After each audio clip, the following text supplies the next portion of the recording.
Hello students, ये optical isomerism का 9th video है और इसमें हमें देखना है relative configuration capital D and capital L. इससे पहले हम एब्सोल्यूट कॉन्फ़िगरेशन देख चुके हैं capital R and capital S. इस वीडियो में हमें देखना है capital D and capital L. सबसे इंपॉर्टेंट बात पहले ही मैं क्लियर कर दूं कि small d and small l they are totally different, they are not related with capital D and capital L. देखो, डेक्स्ट्रो एंड लीवो फॉर्म ये पोलरीमीटर के एक्सपेरिमेंट से मालूम चलता है। कंपाउंड को देखकर कोई प्रेडिक्ट नहीं कर सकता कि स्मॉल डी होगा कि स्मॉल एल। जबकि capital D and capital L they are configurations. Configurations means arrangement of the compound in the space, और ये हम मॉलिक्यूल को देखकर बता सकते हैं। तो कभी भी स्मॉल डी स्मॉल एल को कैपिटल डी कैपिटल एल से हम रिलेट नहीं करेंगे। Both are totally different. Relative configuration में दो तरीके से थ्योरी पढ़ा जाता है, एक आउटडेटेड सिस्टम जो पुराना सिस्टम था, और फिर उसके बाद जो रूल्स जो लेटेस्ट है रूल्स के अकॉर्डिंग किस तरीके से डी एंड एल लिखा जाता है। तो पहले ट्राइबल पुराने सिस्टम पे चलते हैं। पुराने सिस्टम में standard compound for this system was glyceraldehyde. मतलब स्टार्टिंग में डी एंड एल ग्लाइसरल्डिहाइड से रिलेट कर कर ही लिखा जाता था। ग्लाइसरल्डिहाइड उस टाइम पर अकेला ऐसा कंपाउंड था जो लोगों को मालूम था ये दो फॉर्म में एग्जिस्ट करता है, और बिना किसी लॉजिक के किसी एक फॉर्म को बोला गया डी ग्लाइसरल्डिहाइड और एक को बोला गया एल ग्लाइसरल्डिहाइड। रूल्स बाद में बने हैं, अभी हम वीडियो के बीच में रूल पे आ जाएंगे, लेकिन स्टार्टिंग में तो बिना किसी लॉजिक के डी एंड एल लिखा गया था। अब जब डी एंड एल लिख लिया गया ग्लाइसरल्डिहाइड को, तब अननोन कंपाउंड का कॉन्फ़िगरेशन कैसे लिखा जाता था। तो हम कंपाउंड को डी और एल ग्लाइसरल्डिहाइड से समहाउ रिलेट करते थे।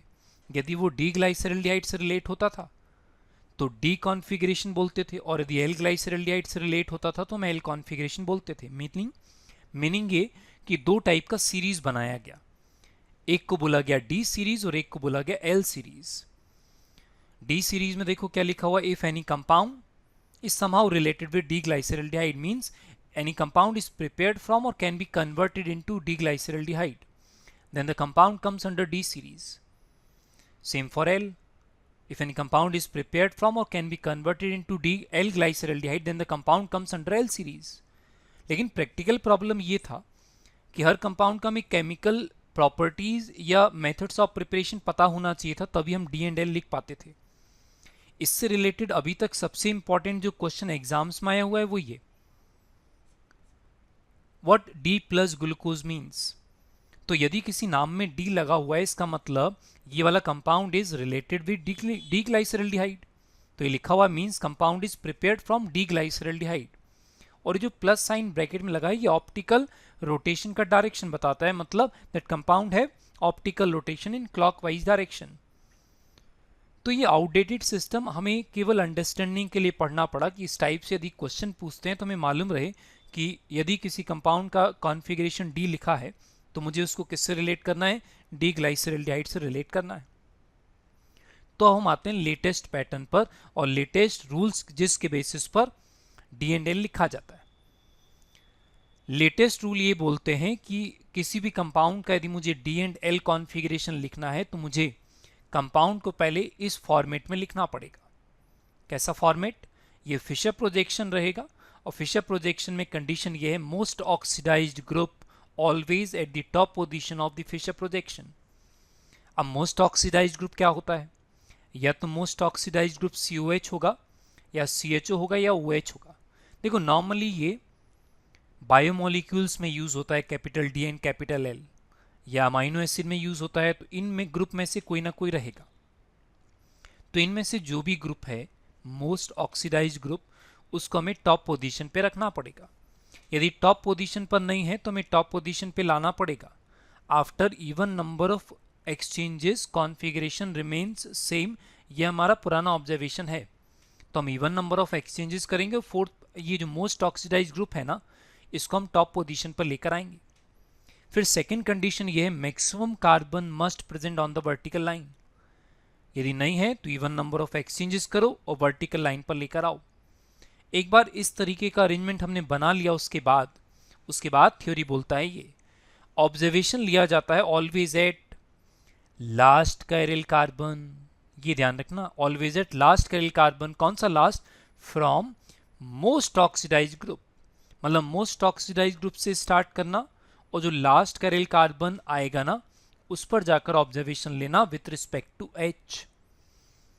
जो H रहेगा उसके रिस्पेक्ट में if other group is present in right hand side then configuration is called D। If other group is present in left hand side then configuration is L।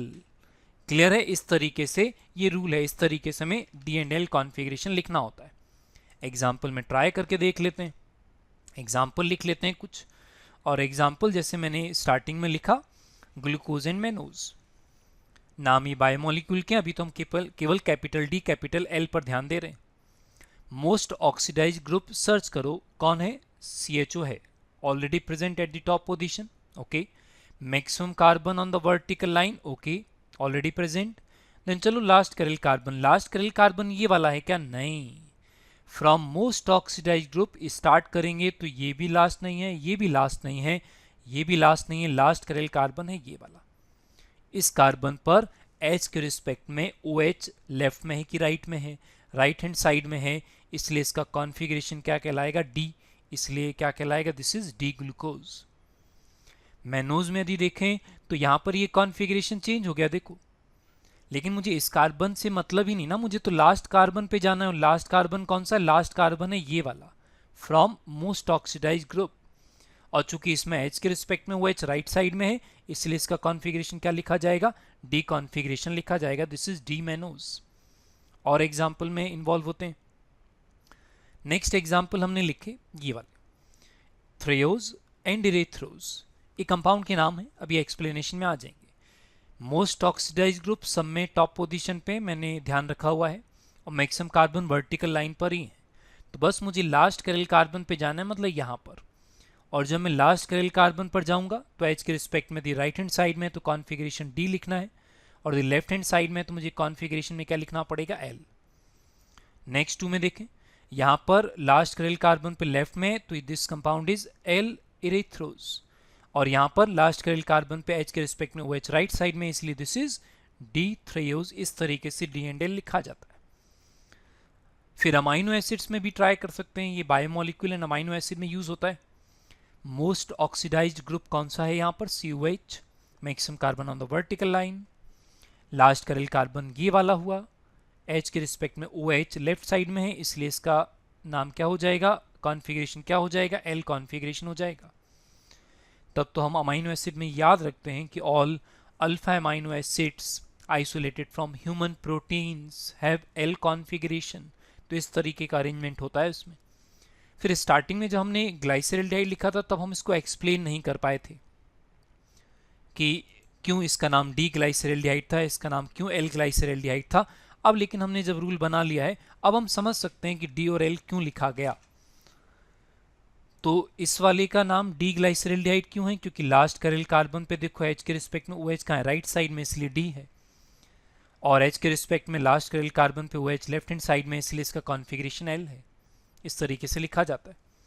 लेकिन objective में इस तरीके से कॉन्फ़िगरेशन निकालना हो सकता है थोड़ा लेंदी प्रोसेस बने, तो फिर हम क्या करते हैं? हम शॉर्ट ट्रिक भी बना लेते हैं, और शॉर्ट ट्रिक केवल एक कैरिल कार्बन वाले में एप्लीकेबल होता है।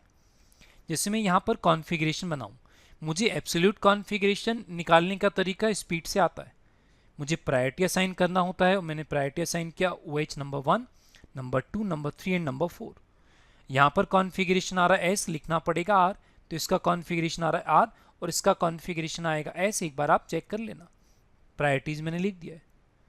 तो ये हम शॉर्ट ट्रिक भी बना सकते हैं कि हमें डायरेक्ट यदि ना निकालना हो तो हम R और S देख कर भी D एंड L बोल सकते हैं। तो हम शॉर्ट ट्रिक लिख देते हैं। शॉर्ट ट्रिक ये है, configuration R means configuration D, configuration S means configuration L। Question में यदि पूछा गया कि 4 ऑप्शन में से किसका कॉन्फ़िगरेशन L है, तो हम L ना सर्च करके हमें S सर्च करना होगा, क्योंकि L या D कॉन्फ़िगरेशन निकालने के लिए पहले मुझे कंपाउंड को एक फिक्स अरेंजमेंट में लिखना पड़ेगा, और यदि उस अरेंजमेंट में नहीं है तो क्वेश्चन बहुत लेंदी हो जाएगा, क्योंकि मुझे बहुत सारे इवन नंबर ऑफ एक्सचेंजेस करने पड़ेंगे फिर। इसलिए R एंड S निकालना एडवाइजेबल होता है हमारे सिलेबस के लिए। लेकिन देखो सबसे इंपॉर्टेंट बात, ये बिल्कुल क्लियर लिखा हुआ है कि this short trick is not applicable in sulphur containing compounds. ये एग्जाम्पल भी लिखा हुआ है। और यदि मैं इसका कॉन्फ़िगरेशन देखूं तो लास्ट कैरिल कार्बन पर OH राइट साइड में है, इसका मतलब इसका कॉन्फ़िगरेशन है D, है ना, D कॉन्फ़िगरेशन। एक बार इसका एब्सोल्यूट कॉन्फ़िगरेशन निकालते हैं। OH नंबर 1 आएगा, ऑक्सीजन से अटैच्ड है, कार्बन से अटैच सल्फर है इसलिए ये नंबर 2 आएगा, और बस यही डिफरेंस है, ये नंबर 3 आएगा, ये नंबर 4 आएगा। और जब हम इसका कॉन्फ़िगरेशन निकालेंगे तो कॉन्फ़िगरेशन आएगा क्या, S। तो देखो डी कॉन्फ़िगरेशन वाला हमेशा R नहीं होता है। तो ये short trick sulphur containing compound में एप्लीकेबल नहीं होता है, बाकी सब जगह लग जाएगा, इसलिए याद रखना कोई बुराई है नहीं। ऑब्जेक्टिव में हम थोड़ा स्पीड से कर पाते हैं, बस ये याद रखना पड़ेगा कि हम सल्फर कंटेनिंग कंपाउंड्स में कभी भी ये शॉर्ट ट्रिक ना लगाएं। इस तरीके से capital D and capital A लिखा जाता है। फिर ऑप्टिकल आइसोमेरिज्म में और छोटे छोटे डेफिनेशंस पर आए तो next definition is threo and erythro forms. Observation based होता है, बिल्कुल ईजी, बस हमें कंपाउंड को देखना है और सेकेंड्स में मालूम चल जाता है कि थ्रेओ कौन सा है और इरेथ्रो कौन सा है। और पता करने का तरीका क्या होता है, तो हमें केवल जब हम अरेंजमेंट लिखते हैं, जब फिशर प्रोजेक्शन टाइप हम अरेंजमेंट लिखते हैं, तब लिखने के हमने कितने तरीके देखे, या तो हम सिमिलर ग्रुप सेम साइड लिखते हैं या तो हम सिमिलर ग्रुप अपोजिट साइड लिखते हैं। तो यदि सिमिलर ग्रुप हम सेम साइड लिखते हैं तो बस ये देखकर बोल दिया जाता है, ये देखकर ये बोल दिया जाता है कि थ्रेओ है कि इरेथ्रो है। तो देखो ये लिखा भी हुआ है, अरेंजमेंट भी है। यहाँ पर इरेथ्रो इसलिए लिखा हुआ है क्योंकि similar group on the same side, और ये थ्रेओ इसलिए लिखा हुआ है क्योंकि similar group on the opposite side. Observation based है, डिफिकल्ट नहीं है, केवल ध्यान रखना है थ्योरी में। हमने लिख भी दिया erythro means similar groups on the same side, threo means similar group on the opposite side. अच्छा, इंपॉर्टेंट बात, threo and erythro only applicable for compounds having only 2 chiral carbon atoms. 2 से ज्यादा कायरल कार्बन होंगे तो थ्रेओ इरेथ्रो define नहीं होता। फिर आगे चल के रिएक्शंस की स्टीरियोकेमिस्ट्री में बड़ा काम आता है, तो एक शॉर्ट ट्रिक बनाते हैं और हम याद रखते हैं टोज। टोज का मतलब क्या है, याद रखने के लिए है T for threo, O for opposite. तो इसको याद रखने से हमें याद रहता है कि अपोजिट साइड वाले को थ्रेओ बोलते हैं, और इरेथ्रो किसको बोलते हैं, इरेथ्रो बोलते हैं सेम साइड वाले को। तो ये याद रखना एडवाइजेबल है, क्योंकि आगे चल के रिएक्शंस की स्टीरियोकेमिस्ट्री में काम आता है। तो ये थ्रेओ इरेथ्रो बेसिक सा डेफिनेशन था, जल्दी से कंप्लीट भी हो गया। छोटे छोटे और डेफिनेशन पर आए तो नेक्स्ट डेफिनेशन आता है, बहुत कॉमन है, स्टीरियोजेनिक सेंटर भी लिखा हुआ था कई जगह। स्टीरियोजेनिक सेंटर का मतलब any location or atom or carbon at which an exchange of groups leads to a formation of stereoisomer, leads to a stereoisomer. मतलब किसी एटम पर यदि मैं एक एक्सचेंज करता हूँ ग्रुप्स का और आइसोमर बन जाता है, तो उस एटम को हम क्या बोलते हैं, स्टीरियोजेनिक सेंटर बोलते हैं। देखो याद करो, कैरिल कार्बन स्टीरियोजेनिक सेंटर था, ये तो हमने कैरिल कार्बन के अदर नेम्स में भी लिखा था। यहां पर यदि मैं 2 ग्रुप का एक्सचेंज करूंगा तो कॉन्फ़िगरेशन अपोजिट हो जाता है। याद करो, after 1 exchange we will get structure having opposite configuration, मतलब आइसोमर। इसका मतलब यहां पे स्टीरियोजेनिक सेंटर, मतलब मैं SC लिख देता हूं उसको शॉर्ट में, कितना है 1। और कैरिल कार्बन कितना है, कैरिल कार्बन है 1, क्योंकि कैरिल कार्बन पे एक एक्सचेंज करने से आइसोमर बनेगा। लेकिन इंपॉर्टेंट बात ये देखो, यहाँ पे क्या लिखा हुआ है, carbon with double bond, cis trans EZ syn anti, ये भी तो स्टीरियो आइसोमर ही होते हैं। और यदि मैं यहाँ पर किसी भी एक कार्बन पर मैं एक्सचेंज करूं ग्रुप का, तो सिस से ट्रांस आइसोमर बन जाएगा ना। इसका मतलब यहाँ पर स्टीरियोजेनिक सेंटर कितने काउंट होते हैं, 2 काउंट होते हैं। इंपॉर्टेंट बात, डबल बॉन्ड में स्टीरियोजेनिक सेंटर हमेशा 2 काउंट होंगे यदि वो GI शो करता है तब। और कैरिल कार्बन कितना है, कैरिल कार्बन इसमें कितना है, कैरिल कार्बन है 0। इसका मतलब जरूरी नहीं कैरिल कार्बन रहे। तो स्टीरियोजेनिक सेंटर 2 टाइप का होता है, टेट्राहेड्रल स्टीरियोजेनिक सेंटर जिसको हम कैरिल कार्बन बोलते हैं। Second type trigonal planar stereogenic centre, जो डबली बॉन्डेड होता है, जो हम ज्योमेट्रिकल आइसोमेरिज्म में स्टडी करते हैं। देखो ट्रू फॉल्स में बिल्कुल क्लियर लिखा हुआ है, all stereogenic centers are chiral centers, false. यहां पर कहां है chiral center, all chiral centers are stereogenic centers always true. Clear है। एग्जाम्पल में, कुछ एग्जाम्पल में ट्राई कर लेते हैं। यहाँ पर सबसे पहले बोलें तो कैरिल स्टीरियोजेनिक सेंटर कितना है, स्टीरियोजेनिक सेंटर एक काउंट ये होगा, एक काउंट ये होगा, और ये कैरिल कार्बन है, इसका मतलब स्टीरियोजेनिक सेंटर कितना हुआ 3। कैरिल कार्बन कितना हुआ, इसमें कैरिल कार्बन आएगा 1। क्लियर है। नेक्स्ट एग्जाम्पल में ट्राई कर लेते हैं। इसमें देखो ये कायरल कार्बन है, यहाँ पर ये कायरल कार्बन है और यहाँ से Gi होगा, राइट, और यहाँ से Gi नहीं होगा, राइट, और इम्पॉर्टेंट बात यहाँ से भी Gi होगा। क्यों? To show Gi from the double bond of the ring the ring must contain at least 8 members, इसलिए वो Gi शो करेगा। तो टोटल स्टीरियोजेनिक सेंटर 1 2, यहाँ पे भी काउंट होगा 3 4, ये 5, ये 6, और कोई ये काउंट नहीं होगा। तो यहाँ पर स्टीरियोजेनिक सेंटर कितना हो गया? स्टीरियोजेनिक सेंटर हो गया टोटल 6। कायरल कार्बन कितना हुआ? कायरल कार्बन हुआ काउंट यहाँ पे 2। ठीक है, और एग्जाम्पल में ट्राई कर लेते हैं। और एग्जाम्पल में ट्राई करें तो यहाँ पर ये डबल बॉन्ड Gi शो नहीं करेगा। ये कायरल कार्बन है, राइट, ये वाला कायरल कार्बन है, राइट, और यहाँ से Gi होगा, इसका मतलब ये 2 काउंट होंगे। तो यहाँ पर स्टीरियोजेनिक सेंटर कितना हो जाएगा? टोटल हो जाएगा 4। कायरल कार्बन कितना हो जाएगा? कायरल कार्बन हो जाएगा यहाँ पे 2। ये वाला डबल बॉन्ड Gi शो क्यों नहीं करेगा? ये वाला डबल बॉन्ड Gi शो ना करने का रीजन अभी हमने बोला, to show Gi from the double bond of the ring must contain at least 8 members, इसलिए डबल बॉन्ड Gi शो नहीं करेगा। लास्ट बड़ा important example is decalin, bicyclic compound है और इसमें देखते हैं स्टीरियोजेनिक सेंटर।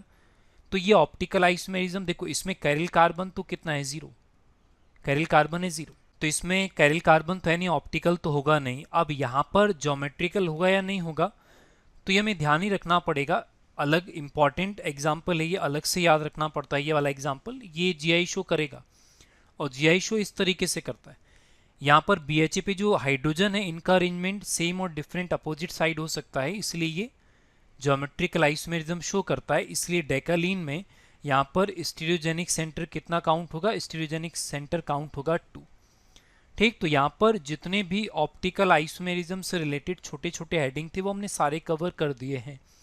अब नेक्स्ट वीडियो से हम कन्फर्मेशनल आइसोमेरिज्म स्टार्ट करेंगे। ठीक है, थैंक यू।